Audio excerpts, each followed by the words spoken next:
The Locked On Podcast Network presents the NBA Big 3 in 30. The 3 biggest stories in the NBA from our local experts at the Locked On Podcast Network. We bring you the real story, why it matters, what's next, who wins the big game, and more, all in 30 minutes. The NBA Big 3 in 30 starts now with the biggest stories in the NBA. Thriller in San Francisco on Christmas Day. The Lakers win on a last-second Austin Reeves shot. You are Locked On Lakers, your daily Los Angeles Lakers podcast. Anthony Davis, after leaving the game in the first half with an ankle problem, said after the game he was going to play on Saturday at home against Sacramento. Whether he will or will not, we do not know. But the fact that he's even talking in those terms makes it much easier, Andy, to get excited and celebrate. The other bit of news on the day that the Lakers actually won the game against Golden State. 115-113 was the final. A last-second drive to the bucket and a finish for Austin Reeves. He had 26 points, none more important than those final two. To go along with 10 rebounds and 10 assists in the vernacular, Andy, they call that a triple-double. LeBron 31 and 10 from an assist standpoint, only one turnover. A lot to like in this game, especially, Andy, considering that they played the vast majority of it without Anthony Davis. And without D'Angelo Russell, who missed this game. He incurred, this is interesting, and I guess in some respects we owe the listeners an apology from the show a couple days ago after the Detroit loss. We had said that D'Lo, it seemed like, got yanked after a very bad pass to LeBron turned into a turnover and a score for Detroit. D'Lo left the game after that, did not play at all. And during the broadcast itself and any news about the game and also any news that we had heard up to that point, there had been no word about D'Lo hurting his hand/thumb. So from our perspective, we just figured he's not playing well in this game anyway. That was a really egregious turnover. He got yanked, and there have been a few times this year where J.J. Redick has sat D'Lo because of bad play. As it turned out, he incurred a thumb injury during that game. Yeah, once you're that low on dudes, to go in and we look, obviously the Warriors are slumping. They have, after a really hot start, have slowed down considerably. I mean, everybody, I think, gets that.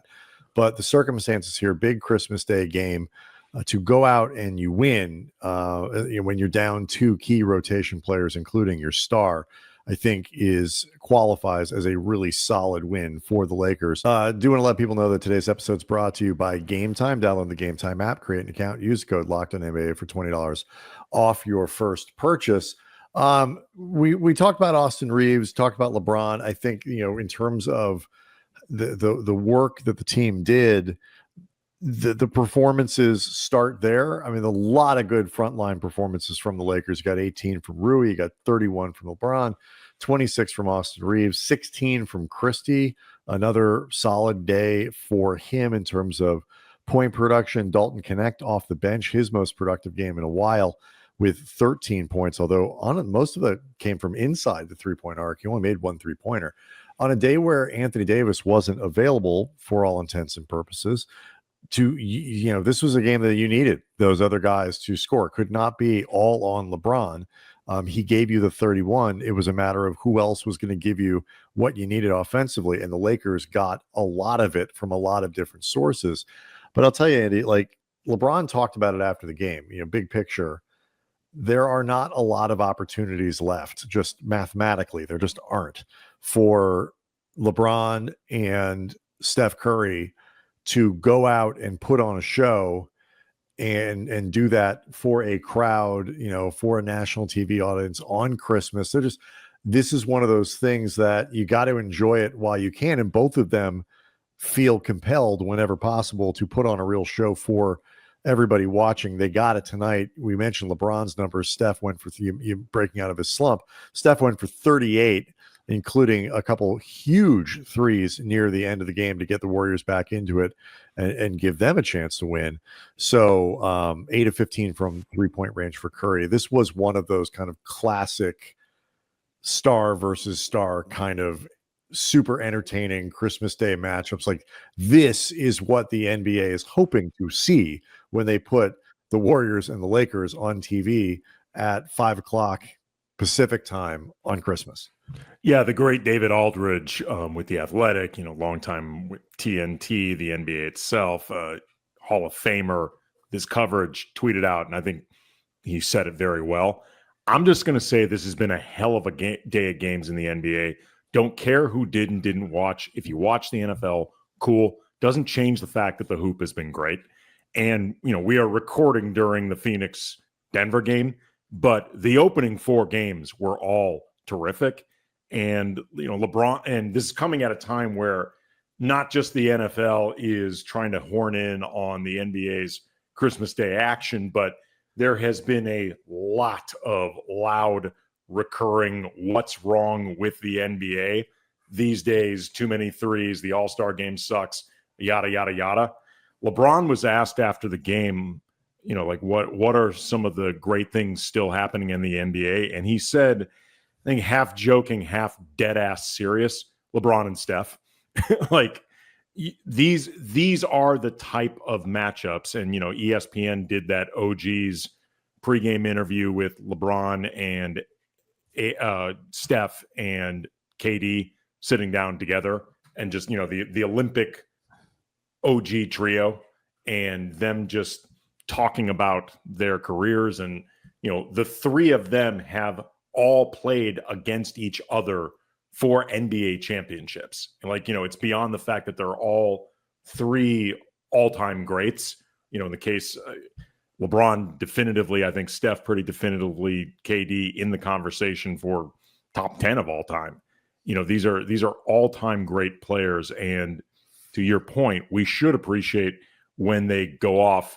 It is predictable, of course, that Steph would break out of that slump tonight, because it had been, we spent a lot of time talking about LeBron's, bad couple weeks. The last few games for Steph leading into this one had been horrible. Yeah. And LeBron, I mean, I think it's clear to me, at least, I'm not demanding perfection from the guy, but it's pretty clear to me that LeBron has moved through whatever was ailing him in that stretch, in terms for now, at least. Right. I mean, I didn't say he's going to be awesome forever or whatever, but I'm just saying he's playing back to the level that you need from him, and he's doing without it question while contributing much more significantly on the defensive side of the ball than he was before. So you're getting, important contributions from him in places that you need it. In particular, again, when Anthony Davis isn't there, it's not just the offense that picks up. And this is something that we can carry on, the rest of this conversation after the break. But, there are a couple moments, and you and I were actually sitting watching the game together. It was Christmas, our families were together hanging out and all that. And so we're just watching the game. And there were a couple possessions, more than a couple, where, Golden State gets penetration and scores relatively uncontested, if not completely uncontested. And you look at it and you're like, oh, come on, where's the Lakers without Anthony Davis in the lineup have no rim protectors. Like, it's, you can't lean on Christian Coloco then to turn around and play 35 minutes in a game like this, because the Lakers need some shot blocking. It's not that they can't make a rotation, challenge at the basket, do like the mistakes were made and people, but in terms of Anthony Davis type guys who make people think once they are going into the lane, weak side helpers who are going to come and alter the shots of an opponent, whatever that might be, like what we think of when we think of real rim protection and a rim deterrent. The Lakers just don't have that. And so on a day like Wednesday, when Anthony Davis isn't there, everyone's got to play really hard. Gametime has a new feature called Gametime Picks that makes getting tickets to your favorite live events even easier. Gametime Picks filters out the fluff to show you only incredible deals on great seats, so you don't have to waste time searching through thousands of tickets. Curation makes it easier to save more on sports, concerts, comedy, theater, and more near you. You can take the guesswork out of buying tickets with Gametime. Download the Gametime app, create an account, and use code LOCKEDON for $20 off your first purchase. Terms apply. Again, create an account and redeem code LOCKEDON for $20 off. Download Gametime today. What time is it? Gametime. Christmas miracle. The Philadelphia 76ers defeated the Boston Celtics. You are Locked On 76ers, your daily Philadelphia 76ers podcast, part of the Locked On Podcast Network, your team every day. It was a big game for Philadelphia. Neither of us really said, okay, they're going to come out on top and win this thing. It even looked bad in pregame when Joel went down a little bit, and then they come out on top. They shock a lot of people, and they win in that contest 118-114. So, Keith, overall, your biggest takeaway from this game, as we're going to dial this down throughout Locked On 76ers here today? You know, I think the big thing about this game was, you know, this was a barometer game, if we're going to be real. You know, they played a stretch of, this was the third game of a stretch of 3 games against teams with winning records. And, you know, the Sixers came out here, and to me, you know, they showed that they have the potential to be an elite team. They were solid in transition. They had a balanced attack. They built a 16-point lead, weathered Boston's comeback efforts. And guess what? They won the game. And as Joel Embiid said, he thinks that they have a high ceiling. So to me, this was the biggest takeaway, because you think about it, you know, they lost by 27 points to the Cleveland Cavaliers. Now, Joel Embiid didn't play that night, but they were thoroughly beaten, destroyed on Saturday. And then they come back on Monday and they have a quality win against the Spurs. And then they came back on Wednesday and they defeated the defending NBA champion. So my big takeaway was that this was a game that showed that the Sixers, you know, do have a high ceiling and have a potential to be, you know, somewhat of a contender.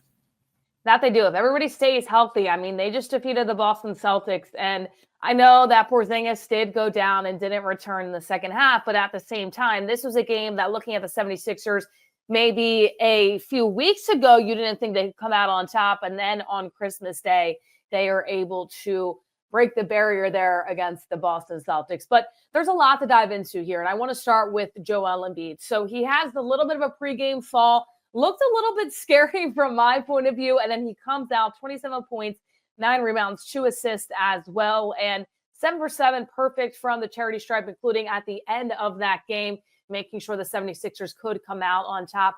Keith, what was the reaction from, if you could see from the coaching staff and everybody else, on that pregame fall? And then were you surprised to see how well he dominated after that? Because in my mind, I was saying, oh boy, here we go again. Is he going to all of a sudden get ruled out or anything like that? But then he comes out there and he looks to be A-okay. Yeah, I don't think it was I think when you saw the video on TV and you saw everything, I think it seemed a whole lot bigger than it was. Yeah. In live. Like what he did is he twisted his ankle. And the reason why I'm saying that is because when you see Joel Embiid falls down all the time. Like the last game he fell down and was down there like, you know, like holding his leg. And, you know, he got up, you know, this time he grabbed his ankle, he got up, and then all of a sudden he continued shooting and working out. So you were like, okay, here we go again with Joel. He's always falling down and he's doing stuff like that. The one thing that I will say that, you know, Joel Embiid did have a great scoring night. Like you said, he made all his foul shots. He basically clinched the game, so to speak, at the end. You know, defensively, I think that he needs to do a little bit better. But I'm going to tell you one thing that I really like what the 76ers did. And it's kind of like, if you notice, Joel Embiid was phenomenal offensively, but he was a minus 18. So what the Sixers did a lot, whenever they take him out with their small ball, they would go to a zone with Yabusele, and he played well, right? So you look at it, whereas Joel was a minus 18, game worst minus 18 in 30 minutes, 45 seconds. Yabusele came in as a small ball center, and in 21 minutes, he was a plus 18. So, I feel like that little balance that they had, it kind of protected Joel a little bit, but also it gave them an impact, right? But yeah, great game. Aside from that, 27 points, 8 for 15 shooting. He made 4 or 5 threes, right? And he had 9 rebounds, a team high 9 rebounds. So that was a great game for him. Now, I want to go back to your point about kind of switching defensively with Yabu coming in and then Joel coming in as well. Do you see this happening in the future for the Philadelphia 76ers when they bring in Yabusele? Of course, with the up and down of Drummond at this moment with injuries and everything like that. But going forward, I think it can depend on matchup. But do you think that is a smart defensive game plan to kind of have in your pocket at any point? Because clearly it worked out tonight, and it worked out against a very good team in the Boston Celtics. Well, the reason why it worked out tonight against the Boston Celtics is because if you look at the Boston Celtics, they rely heavily on shooting threes, right? I mean, and sometimes you can argue they shoot the three a little bit too much. So that kind of little bit, it played into their hands. The fact that, it's funny, they were shooting threes, and a lot of times these rebounds, they would go wide. Like, they would miss one, and all of a sudden it would like go out in the perimeter. And then the Sixers guards would get it and get out and go. So I felt like it worked really well for them, on this night, but I don't think it's going to work well on another night. And here's the reason why. I like Yabusele, but as regards to being like a rim protector, that's not what he does. So if you have a bigger guy, you can take advantage of the mismatch. You know what I'm saying? But if you're out there shooting threes, and then the rebounds are going out there towards Tyrese Maxey and it works out well because they shot 95 times and 49 of their shot attempts were 3-pointers. So it played in the 76ers' hand tonight. And let's face it, Joel Embiid is not going to be out there defending threes. So it worked out.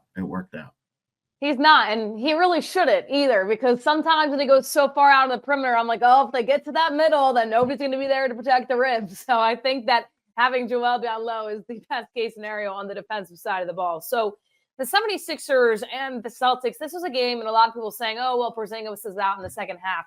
Listen, Jason Tatum, they still have him, and they still have Jaylen Brown, okay? I understand it, and I get it, but I don't care about the talk of Porzingis not being in the game, because guess what? The 76ers have had a lot of situations where Joel Embiid, like the last game, he got ejected. He wasn't able to play in majority of it either. And still Tatum had 32 points with 15 boards for Boston. Jaylen Brown scored 23.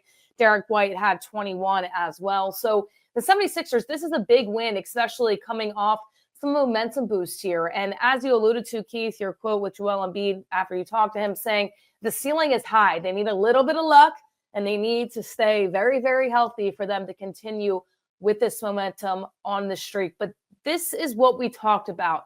December, that month right there. And it's been a little bit confusing for this team. This is not a game that we drew up saying the 76ers were going to win, but this was a game saying if they can win, it could be really, really big for them going forward. And 118-114, it was a big win for Philadelphia, especially on Christmas Day. Yeah, it was. And also the one thing is we'll talk more about them, but there's 2 other guys that I really played well.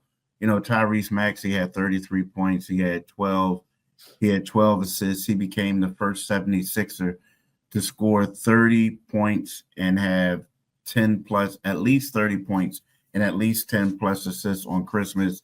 And then Caleb Martin, we'd be remiss to not talk about his performance. I mean, he's the modern day Boston Strangler. That's why the 76ers got him. And he had 23 points on the career highs, 7 3-pointers. So, yeah, it was a really good night for this trio of players. Get ready to tackle the NFL action with FanDuel, America's #1 sportsbook, because right now new customers can bet $5 and get $150 in bonus bets if you win. The FanDuel Sportsbook app gives you everything you need to place live bets on the NFL all in one place. So when you get a hunch in the middle of the game, you can check out the latest stats, view live play-by-play, and so much more on the same page where you place your bets. Just visit FanDuel.com to join today. You get started with $150 in bonus bets if you win your first $5 bet. And you can make that wager on some crucial NFL games. The Cincinnati Bengals are not dead yet. They're favored by 3 points in a massive showdown against Denver on Saturday. The Falcons, who somehow hold tiebreakers and lead the NFC South, are 4-point underdogs at Washington on Sunday. Just 4 points at home against rookie quarterback. Something to think about in that one. That's FanDuel.com. Never waste a hunch and make every moment more with FanDuel, an official sportsbook partner of the NFL.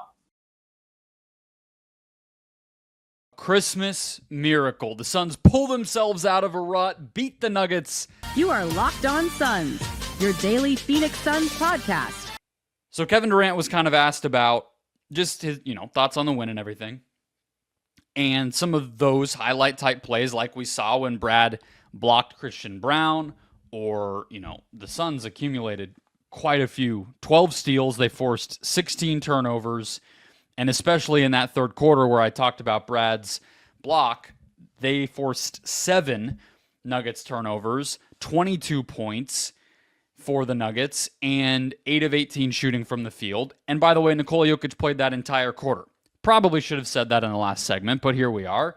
And KD said that moments like that, stretches like that, quarters like that are what this team's identity can be without Devin Booker, okay? He didn't go so specific, but he said when you're missing great players, your identity sometimes has to morph, and tonight we really leaned into that. Which, look, there's not much reading between the lines necessary. He's not saying Booker can't play defense, but he's saying when you are missing some offense, the best way to win a game is to buckle down a little more on defense, okay? And they did that. As I mentioned, heading into this game, the Suns were a bottom 5 defense, especially in the half court. They have struggled, and they were going up against the top 10 offense in the Denver Nuggets. And mind you, on Monday, when they played this exact same team, Jamal Murray did not play. In this case, he did. So this was a fully healthy Nuggets squad on top of being a very dangerous offensive Nuggets squad. They were 6th on offense in the league heading into tonight's game. So holding them to 100 points is no small task, no small order, and is a big achievement, especially after a 34-point first quarter, 22, 22, 22 after that.